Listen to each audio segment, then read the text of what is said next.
Parallel universe यानी समानांतर ब्रह्मांड का कॉन्सेप्ट जितना रोमांचक है उतना ही जटिल भी। विज्ञान में इसे मल्टीवर्स थ्योरी के नाम से जाना जाता है। सरल शब्दों में कहें तो इसका मतलब है कि हमारे ब्रह्मांड के अलावा भी कई अन्य ब्रह्मांड मौजूद हो सकते हैं, जहां जीवन, इतिहास और समय हमसे बिल्कुल अलग या थोड़ा मिलता-जुलता हो सकता है।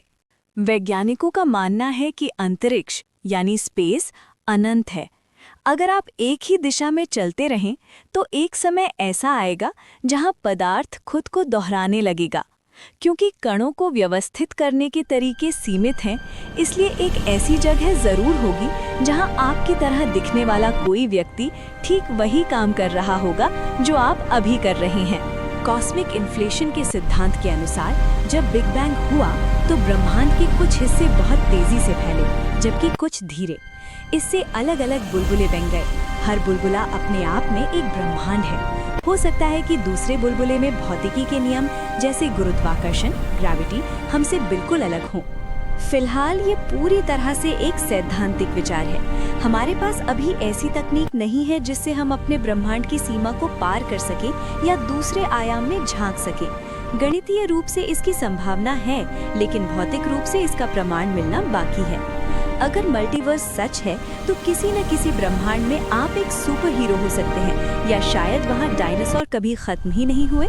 ब्लैक होल और पैरेलल यूनिवर्स के बीच का संबंध विज्ञान की सबसे रोमांचक थ्योरीज में से एक है। कई वैज्ञानिक मानते हैं कि ब्लैक होल महज एक डेड एंड नहीं है, बल्कि ये दूसरे ब्रह्मांडों का प्रवेश द्वार हो सकता है। अल्बर्ट आइंस्टीन और नाथन रोसेन ने गणितीय रूप से सिद्ध किया था कि अंतरिक्ष समय स्पेस टाइम के दो अलग अलग बिंदुओं को एक सुरंग के जरिए जोड़ा जा सकता है।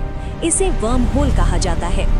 कुछ वैज्ञानिकों का मानना है कि ब्लैक होल का केंद्र सिंगुलैरिटी एक वर्म होल का हिस्सा हो सकता है। अगर आप इसमें गिरते हैं तो आप हमारे ब्रह्मांड के किसी दूसरे हिस्से या पूरी तरह से एक दूसरे ब्रह्मांड में बाहर निकल सकते हैं। ब्लैक होल के बारे में हम जानते हैं कि ये सब कुछ अपने अंदर खींच लेता है और प्रकाश भी इससे बच नहीं सकता। लेकिन भौतिकी का एक नियम कहता है कि जानकारी यानी इंफॉर्मेशन कभी नष्ट नहीं हो सकती। एक थियरी ये है कि ब्लैक होल का दूसरा सिरा एक व्हाइट होल हो सकता है। ब्लैक होल जो कुछ भी निकलता है, व्हाइट होल उसे दूसरे ब्रह्मांड में बाहर उगल देता है। इस सिद्धांत के अनुसार हमारा अपना ब्रह्मांड भी शायद किसी दूसरे ब्रह्मांड के ब्लैक होल से निकला हुआ व्हाइट होल हो सकता है। फिलहाल के विज्ञान के अनुसार नहीं।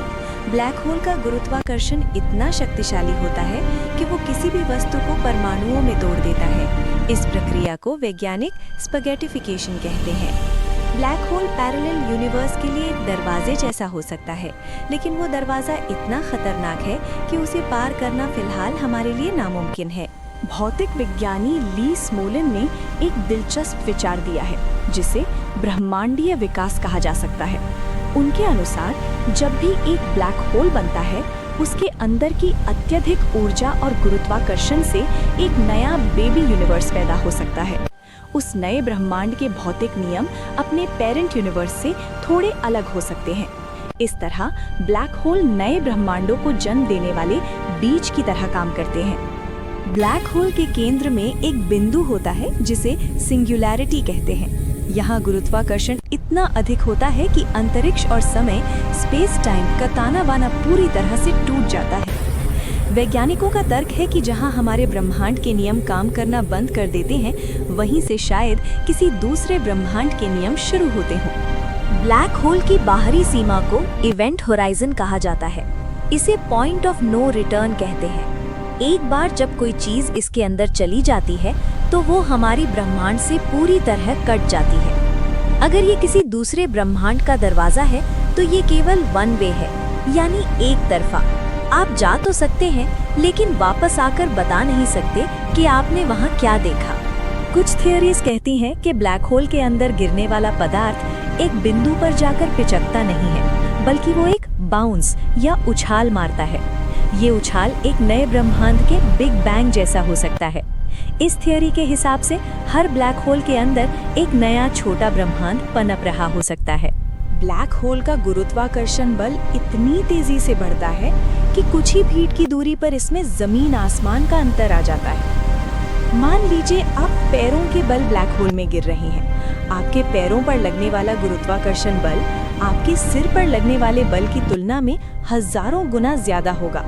फिलहाल के भौतिकी के नियमों के अनुसार एक बार स्पैगेटिफिकेशन शुरू होने के बाद किसी भी इंसान या वस्तु का बचना असंभव है। ये पदार्थ को उसके मूल कणों में बदल देता है।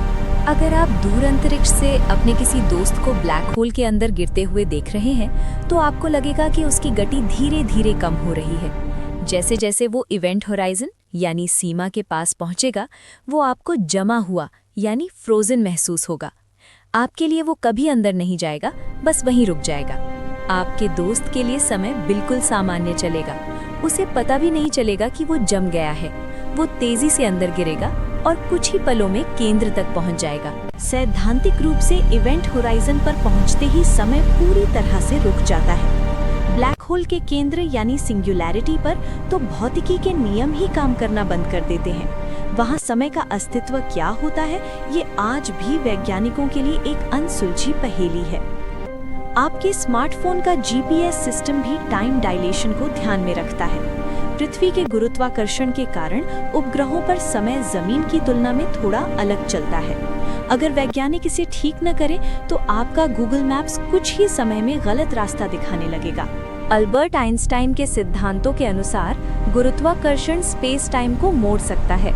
यदि गुरुत्वाकर्षण इतना शक्तिशाली हो, जैसा कि एक घूमते हुए ब्लैक होल में होता है, कि वो स्पेस टाइम को मोड़कर एक लूप बना दे, तो इसे सीटीसी कहते हैं। अगर आप इस लूप में चलते हैं तो आप उसी स्थान और समय पर वापस पहुंच सकते हैं जहां से आपने शुरुआत की थी। ये एक गोलाकार रास्ते जैसा है जो समय में पीछे जाता है। क्या हम कभी वहां तक पहुंच सकते हैं? वॉर्म होल्स के आर पार यात्रा या उच्च आयामी गणित को समझना ही इसका मार्ग हो सकता है। ये केवल अंतरिक्ष में यात्रा नहीं, बल्कि वास्तविकता की सीमाओं को तोड़ना है। बियॉन्ड मल्टीवर्स हमें याद दिलाता है कि ब्रह्मांड हमारी कल्पना से भी कहीं ज्यादा विशाल और विचित्र है। ये अस्तित्व का अंतिम रहस्य है, जो हमें लगातार ये पूछने के लिए प्रेरित करता है, हम कौन हैं और इस अनंत विस्तार में हमारी जगह कहाँ है। यदि नियम इतने तरल हैं, तो वहाँ जीवन कैसा होगा? ये जीव ऊर्जा, चेतना या क्वांटम स्तर पर मौजूद हो सकते हैं। उनका संचार शुद्ध विचार या गणितीय समीकरणों पर आधारित हो सकता है। कल्पना कीजिए, हमारा ब्रह्मांड बस एक रेत का दाना है। इसके परे अरबों आयामों का एक महासागर है जिसे मल्टीवर्स कहते हैं। लेकिन आज हम जिस जगह की बात कर रहे हैं वो मल्टीवर्स की भी सीमा से परे है। इसे बायॉन्ड मल्टीवर्स कहते हैं। ये क्वांटम मैकेनिक्स से आता है। इसके हिसाब से हर बार जब आप कोई फैसला लेते हैं तो यूनिवर्स डिवाइड हो जाता है। अगर आपने आज कॉफी की जगह चाय पीने का फैसला किया तो एक यूनिवर्स वो बन जाएगा जहां आपने चाय पी और दूसरा वो जहां आपने कॉफी पी। अभी तक पैरेलल यूनिवर्स सिर्फ एक थियोरी है। साइंस के पास इसका कोई ठोस सबूत यानी प्रूफ नहीं है, क्योंकि हम अपने यूनिवर्स की बाउंड्री से बाहर नहीं देख सकते। लेकिन फिजिक्स के नियम जैसे कि E=mc² और स्ट्रिंग थ्योरी इस संभावना की तरफ इशारा करते हैं।